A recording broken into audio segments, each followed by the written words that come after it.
buscar em Deus a graça,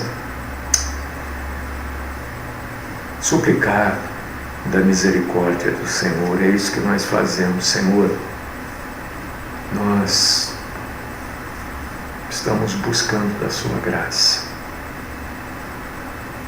Estamos, Senhor, buscando da sua compaixão, da sua misericórdia. Como nós precisamos de Ti. Às vezes, Senhor, a gente tenta de alguma forma relaxar, brincar um pouco. Mas, Senhor, o nosso coração está ferido. Nosso coração está magoado, está triste. O coração de muitos irmãos, de muitas irmãs também está magoado, ferido, triste. Parece que bate uma e a outra falha. Só o Senhor pode nos ajudar. O Senhor é a nossa esperança em tudo. Em tudo, absolutamente tudo, nós esperamos do Senhor. Quantas e quantas pessoas, Senhor, tristes porque os casamentos estão indo embora.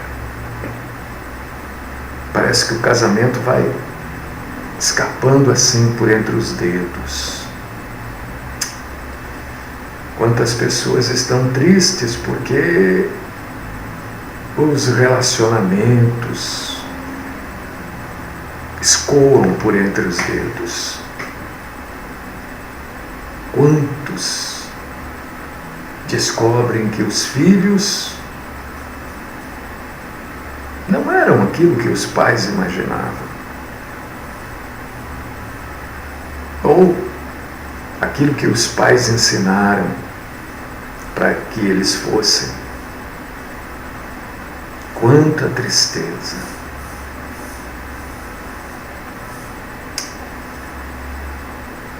Quantos filhos descobrem que os pais não eram aquilo que aparentavam ser? Tudo parece que vai escapando, fugindo. E nós precisamos de Ti, Senhor. Em todas estas situações e outras tantas, como nós precisamos do Senhor, como nós somos carentes do Senhor. Eu peço, Pai, que nesta tarde, quando nós vamos cultuar o Senhor, a Sua majestade, a Sua grandeza, eu peço que o Senhor fale conosco. Esta é a minha oração. No nome do Cristo Jesus, o Cristo Salvador. Amém.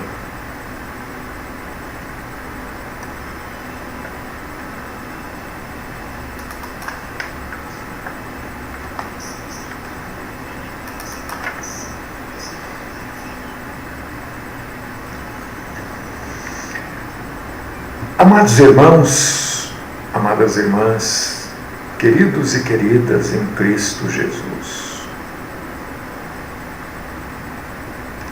será que nós somos importantes para Deus? Será que nesse mundaréu de gente que existe no mundo, nós somos importantes para Deus? Eu já ouvi várias vezes assim: Deus tem tanta gente para tomar conta, tanto problema para resolver, agora eu vou levar esse problema aqui para Deus. E é verdade, né? Quantas e quantas pessoas neste mundo têm dos mais variados das mais diversas dificuldades. E a quem que nós vamos recorrer? A quem? A Deus. Então hoje nós vamos começar uma série de pregações que vão falar se nós somos ou não importantes para Deus. E eu espero que estas pregações, a partir de hoje, te ajudem a você ter a consciência que você é um filho de Deus. Te ajude a ter a consciência que você é uma filha de Deus. E que Deus se preocupa com você. Eu quero te convidar, irmão, irmã, para você abrir a sua Bíblia no livro dos Salmos. Salmo 8, versos 3 e 4. Então, se você está com a Bíblia, abra, leia comigo. Salmo 8, versos 3 e 4. Se você não puder ler, ouça, eu vou ler. A Bíblia diz que a fé vem de ouvir. Mas vem de ouvir o quê? Ora, vem de ouvir a palavra de Deus. Salmo 8, versos 3 e 4, diz assim a palavra do Senhor.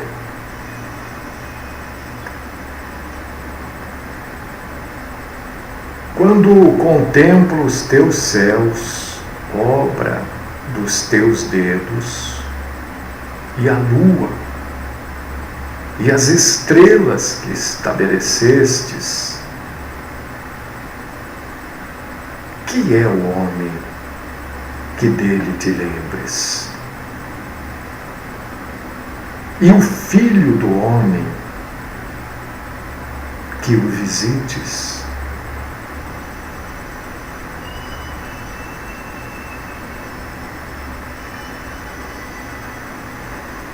Você já imaginou, meu irmão, minha irmã, tudo isso que Deus criou, né? Essa grandeza. No planeta vivem bilhões de pessoas. E todas foram criadas. E são vistas pelo nosso Deus, pelo Criador. Ninguém está fora da visão de Deus. Ninguém. Não pense você que quando o sujeito está matando alguém, fazendo uma maldade, quando o sujeito está usando droga, vendendo droga, pensa que ele está fora da visão de Deus? Não está não. Mas é que, frente a essas situações que o mundo vive, frente a esses acontecimentos, muita gente questiona.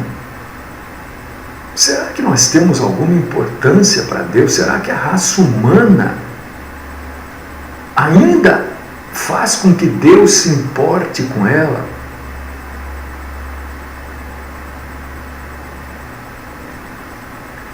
Há muitas centenas de anos atrás, um homem olhou para o céu estrelado.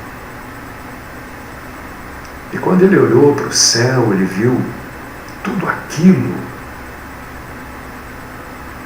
Surgiu uma pergunta dentro deste homem. Um homem como eu, como você. E ele perguntou: quando contemplo os teus céus, obras dos teus dedos, a lua e as estrelas que o Senhor colocou ali, eu pergunto, o que nós somos para que o Senhor se importe? O que é o Filho do Homem para que o Senhor se preocupe com cada um de nós? Irmão amado, irmã querida, eu posso quase que afirmar aqui categoricamente que nenhum de vocês, ou um ou outro, viu verdadeiramente um céu estrelado. Eu só fui ver um céu estrelado quando fui para o deserto. Eu nunca tinha visto. Eu tinha visto umas estrelinhas aqui, outras estrelinhas ali, e eu achava, né? Quando você vai para um sítio, na praia, sei lá, a gente vê umas estrelas, a gente acha que, nossa, que lindo, mas é no deserto é que você vê como o céu é salpicado de estrelas. Isso não é só aqui no Brasil. Você sabia, por exemplo, que na Europa as pessoas não veem o céu? Não, quando eu digo não veem o céu, estou falando das estrelas do céu. Não estou falando de uma ou outra estrela de maior grandeza, que é mais fácil de ser vista, mas estou falando de estrelas mesmo. É que a poluição luminosa tem acabado com a nossa visão do céu. Ninguém vai ver, é uma ou outra estrelinha. Há pouco tempo, os astrônomos apresentaram dados incríveis a respeito dessa coisa de olhar para o céu. Na Europa ocidental, quase ninguém consegue observar um céu estrelado. Isso não é dado meu, isso é dado de astrônomos. 99% da população dos Estados Unidos e da Europa ocidental está impedida de ver céu estrelado, claro, né? Por causa da luz artificial, das luzes das cidades, dos carros, dos povoados, das ruas. Esta claridade artificial acaba engolindo a luz das estrelas que estão lá no fundo. A metade, eu estou lendo isso aqui, porque isso aqui são dados, né? A metade dos habitantes europeus e 2/3 dos norte-americanos não conseguem mais enxergar a olho nu a constelação junto à Via Láctea, por causa da luz artificial. Olha, nós não conseguimos mais ver estrelas. Os painéis luminosos, as ruas das nossas casas, das ruas, atrapalham. Além disso, vamos e venhamos, né? Quem é que tem tempo de ficar olhando para o céu? Ninguém mais quer olhar para o céu. O que você faz à noite? Você fica olhando para o céu? Não. As pessoas perderam a vontade de olhar para o céu, como fez aqui o salmista, que ficou extasiado quando ele olhou para o céu e ele viu o poder do Criador do universo. O sol, meus irmãos e irmãs, e vocês que estão nos vendo e ouvindo, os astrônomos nos ensinam que o Sol é apenas é apenas um dos 5 bilhões de outros sóis da nossa Via Láctea. Isso tudo é criação de Deus. Estou falando isso para falar se Deus se importa ou não com a gente.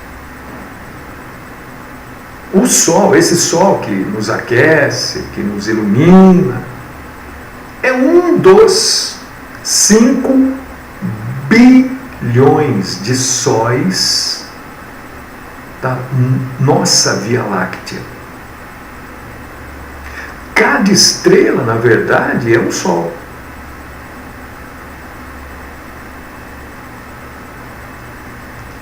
E a Via Láctea não é não é uma galáxia de primeira grandeza, irmão, irmã. A Via Láctea é apenas uma entre 200 bilhões de galáxias. Irmão, essas coisas são importantes a gente saber, porque a gente consegue mensurar ou tentar mensurar como Deus é grande. Deus é maior que tudo isso que eu estou falando. Você já pensou?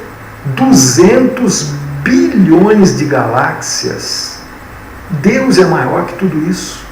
Deus é mais do que tudo isso. A luz da glória de Deus é mais forte, é mais potente, é mais poderosa do que a luz dessas 200 bilhões de galáxias juntas. Olha como Deus é grande. E como é importante a gente saber isso, porque às vezes a gente fica medindo Deus por uns milagrecos que ficam, anunciando, testemunhando aí, a gente mede Deus por isso. O Deus que cura dor de cabeça, o Deus que cura dor aqui na junta. Gente, Deus é o Criador dessas coisas todas.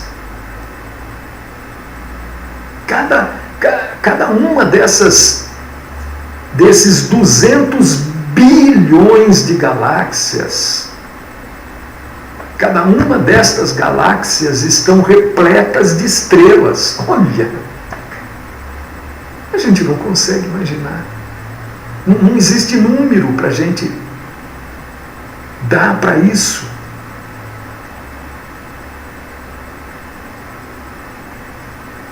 Deus fez tudo isso. E Deus fez a mim e fez você. E Deus se preocupa com você e comigo. Nós somos para Deus extremamente mais importante do que isso tudo. Porque nós somos a imagem e a semelhança de Deus. E esses 200 bilhões de galáxias não são imagem e nem são semelhança de Deus, mas nós somos. Por causa disso que essas galáxias não falam, não proclamam, não louvam, não adoram e nem cultuam a Deus, mas nós podemos fazer isso. Deus é tremendo, meu irmão, minha irmã. Como Deus é grande. A gente não pode ver um Deus tão piquititico como um Deus que mora dentro de uma construção, como dizem, a casa de oração, a casa de Deus. Não, Deus não. A gente não consegue colocar Deus dentro de um prédio, dentro de um salão, ou de um mega templo. Não tem como. Pastor, vai lá no Velho Testamento, era uma coisa insignificante da presença de Deus. Não era Deus que estava ali, era a presença de Deus que se manifestava ali. Deus nunca esteve dentro de um templo. A presença dele manifestava ali. Um pouquinho, uma coisinha, uma cabecinha de alfinete da glória, da presença, da onisciência, da onipotência, da majestade de Deus que se manifestava ali dentro daquele templo. Não é que Deus morava ali.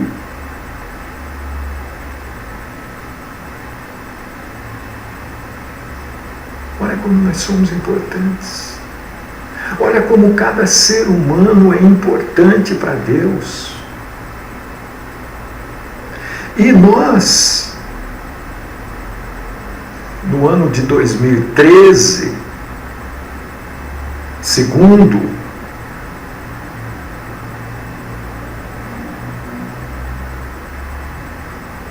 o jornal Estadão, você pode entrar na internet e pegar esse dado, isso que eu vou falar aqui. Você pode entrar e pegar. Estadão do dia 21 de agosto de 2015, o Estadão do dia 21 de agosto de 2015 diz o seguinte, que nós exterminamos, apagamos, perto de 800 mil vidas antes de terem nascidas, porque foram abortadas. O que Deus sente por essas 800 mil vidas que foram abortadas? Dados do Estadão do dia 21 de agosto de 2015. Entrou na internet, você vai achar esse dado. Essas vidas, será que foram importantes para Deus? Será que entristeceu o coração de Deus essas vidas terem sido exterminadas? Será que Deus simplesmente nos colocou neste mundo e nos largou aqui ao léu? A pessoa nasce e fica aí, se vira. É óbvio que não, meus irmãos. Deus deixou para nós a sua palavra, Deus deixou para nós a retidão, Deus deixou para nós, em cada um de nós, esse sentimento, esta coisa, esta coisa que está gravada no DNA de cada ser humano. Deus deixou para nós a necessidade dele. Agora Deus não pega ninguém pelos cabelos, puxa e diz, olha, você vai vir para cá, eu vou mudar a sua vida. Não. A pessoa tentou direito de dizer não, não quero. Ninguém é obrigado. Nós temos um negócio chamado livre-arbítrio. Nós podemos fazer o que a gente quer. Quando o povo do Egito, quando o povo de Israel estava escravizado no Egito, e era obrigado a trabalhar como escravo, quer dizer, trabalho forçado, aquele povo, naqueles anos e anos, né? Muitos anos que aquele povo ficou lá, escravizado, aquele povo imaginava que Deus os tinha abandonado. Era difícil para eles imaginar que Deus fosse mudar a vida deles. Eles não tinham força sequer para acreditar naquilo que Moisés depois veio falando para eles. Olha, Deus vai tirar cada um de nós daqui. Deus vai nos tirar do Egito. Deus vai nos levar para a terra prometida. Eles não tinham forças para acreditar. Os amigos de Jó, e o importante para você entender o Velho Testamento É você partir daí, da grandeza de Deus. Os amigos de Jó se divertiram com a ideia de Jó que ele pudesse ter algum significado para Deus. Os amigos de Jó riam disso. Salomão, o autor do livro de Eclesiastes, ele chegou a questionar Deus dentro do que ele conhecia. Ele foi o homem mais sábio do mundo. Mas dentro daquilo que era revelado para ele, ele chegou a questionar Deus. Ele questionou radicalmente se, afinal, haveria alguma coisa debaixo do sol que tivesse algum significado. Porque ele já tinha vivido tudo. Ele já conhecia tudo, ele tinha tudo. E ele chega à conclusão que tudo não tem significado nenhum. Ele chega a questionar que essa vida não tem nem sentido.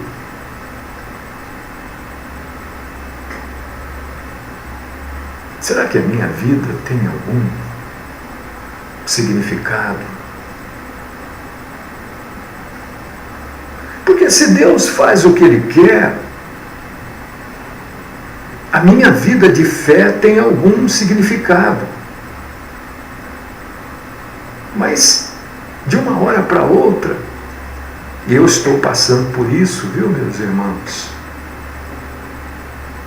Minhas irmãs, de uma hora para outra, a gente acaba levando um golpe baixo. Né? E os homens sabem muito bem como dói um golpe, chamar de golpe baixo, uma região baixa. As mulheres também, nesta região aqui dos seios, também sentem muito quando há um golpe ali. E a vida pode fazer isso com qualquer um de nós, sem prévio aviso.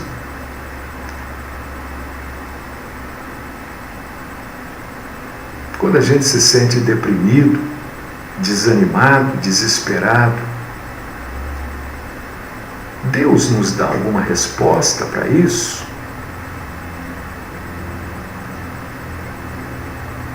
Claro que dá, meus irmãos. Eu sofri recentemente um golpe baixo, não fisicamente, né? Mas emocionalmente. Isso abala, isso sacode. E a gente vai buscando na Bíblia, e a Bíblia, a gente vai perguntando, ela vai nos respondendo. A gente vai lá no antigo livro do profeta Isaías, capítulo 49, versículo 16, tem uma frase ali, meu irmão, minha irmã, que é muito usada em cartões postais e em pôsteres, que é: veja, eu gravei você nas palmas das minhas mãos. E hoje as pessoas fazem isso, não da forma que Isaías escreveu, mas hoje as pessoas, gravam o nome da outra pessoa no corpo, nas tatuagens, Eu escrevi seu nome. Escrevi o nome dos meus filhos, da minha esposa. Esta frase é extremamente interessante.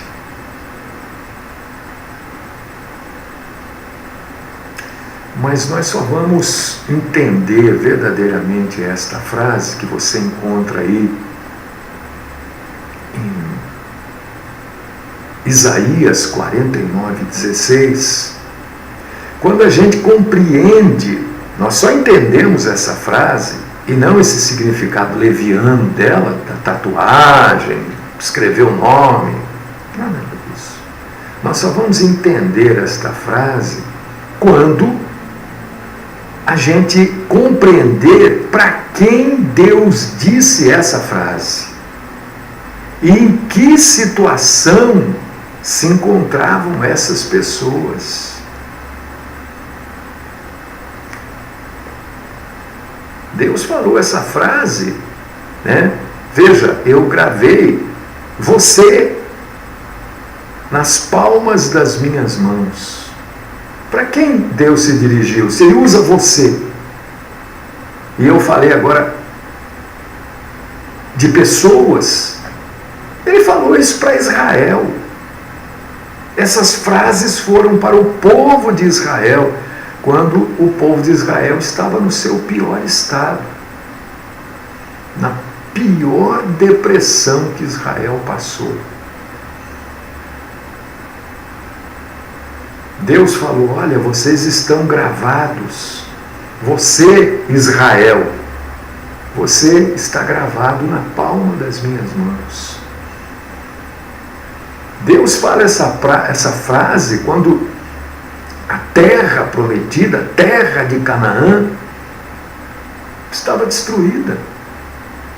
Os babilônios haviam invadido o santuário, o templo havia sido profanado,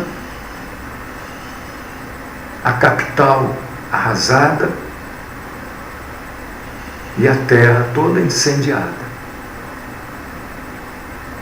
Aqueles que tinham uma capacidade de produzir foram levados.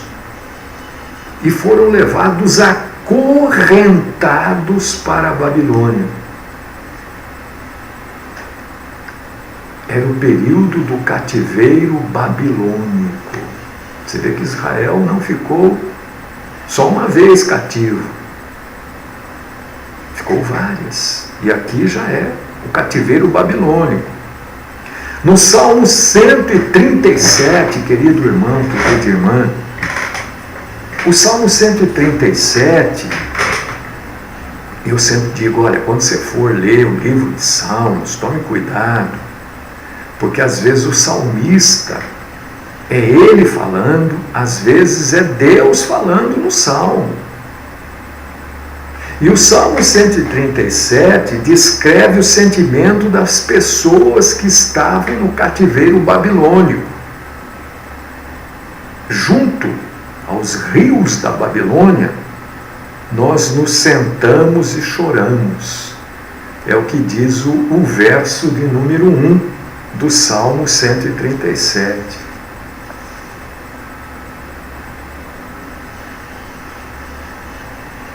E aquele povo questionava: ainda temos alguma importância para Deus? É essa a consequência de pertencer ao povo de Deus? É isso que eu ganho de ser povo de Deus? É isso que eu recebo de Deus, de ser um pregador da sua palavra? É isso que eu recebo de Deus, de ser temente a Deus? Era isso que eles falavam lá. Este é o resultado quando se crê em Deus. Porque quando a gente leva um golpe baixo, é assim que a gente fica. A gente fica questionando: mas peraí, né? Você está dizendo, eu sou uma mulher de Deus, sou temente, e essas coisas acontecem na minha família. Eu sou um homem de Deus, sou um pastor, e é isso que eu ganho em troca.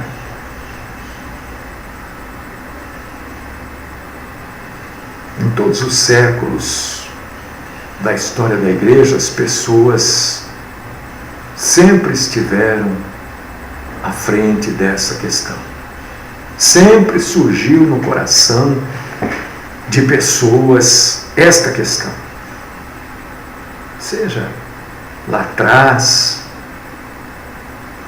no cativeiro, seja no cativeiro egípcio, seja no cativeiro babilônico, cristãos na época da igreja, no Sudão, na China, no Afeganistão, nos países árabes, pessoas, quando a porca torce o rabo, é sempre a mesma pergunta: Deus ainda se importa com a gente? Deus ainda se importa comigo?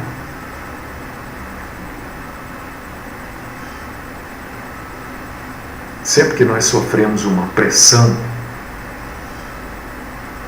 a gente pergunta isso. E aí a gente volta para o livro do profeta Isaías, capítulo 49, versículo 14. O Senhor me abandonou, o Senhor me desamparou.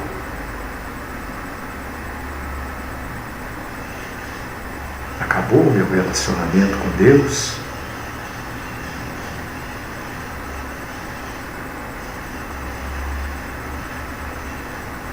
Muitas pessoas acham que conhecem Deus. Eu, às vezes, chego a pensar que eu conheço Deus. Mas aí a gente recebe um golpe baixo. E aí a gente começa a ver que não entendemos Deus, não conhecemos Deus, não temos capacidade para entender e nem condição de conhecer a plenitude de Deus.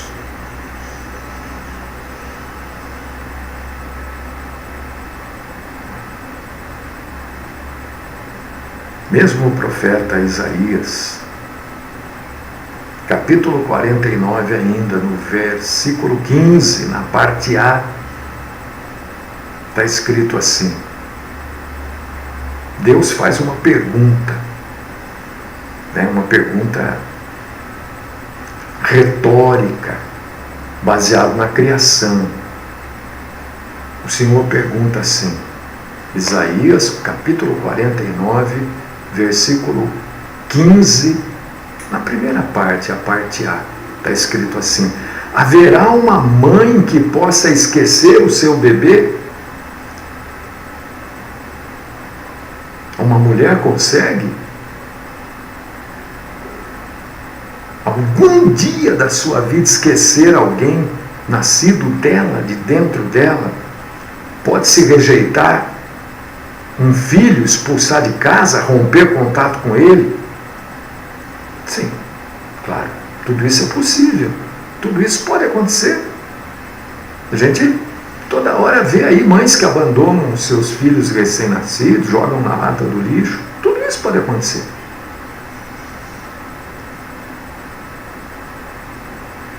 Mas Deus não pode esquecer nenhum de nós.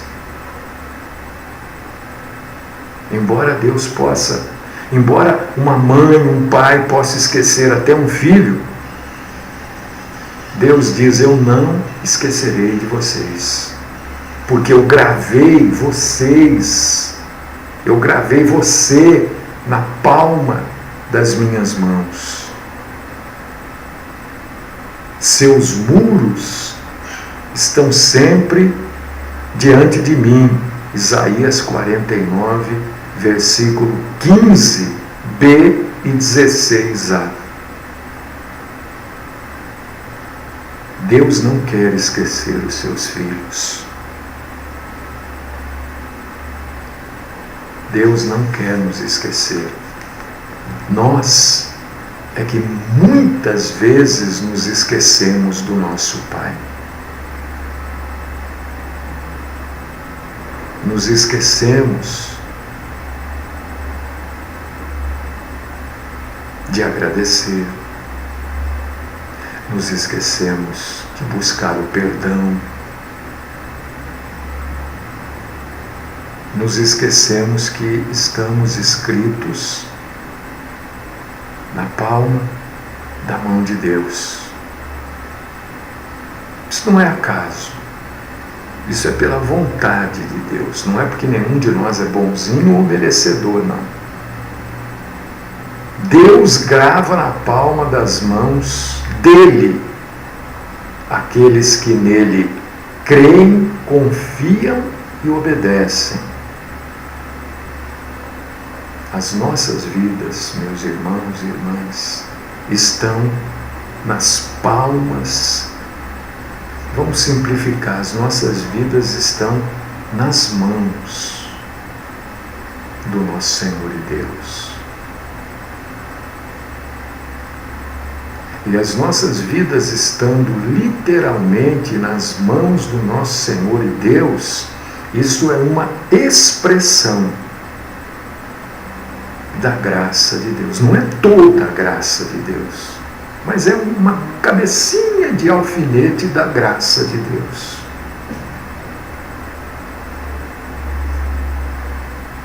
Aquele que anda no escuro, que não tem luz alguma, confie no nome do Senhor e se apoie em seu Deus. Isaías capítulo 50, versículo 10. Eu vou parar aqui, queridos irmãos, queridas irmãs, mas vou continuar com este assunto. Deus está presente mesmo no vale das trevas, no vale da aflição, no vale onde parece não ter saída. O Senhor Deus está presente, porque nós estamos gravados, escritos na palma das mãos do nosso Senhor. Esse é o nosso conforto, esse é o nosso consolo, é isso que nos dá esperança, é isso que nos dá forças para prosseguir, mesmo depois de termos recebido um golpe baixo, que a vida vive nos dando rasteiras, mas o Senhor vive nos levantando e nos sustentando.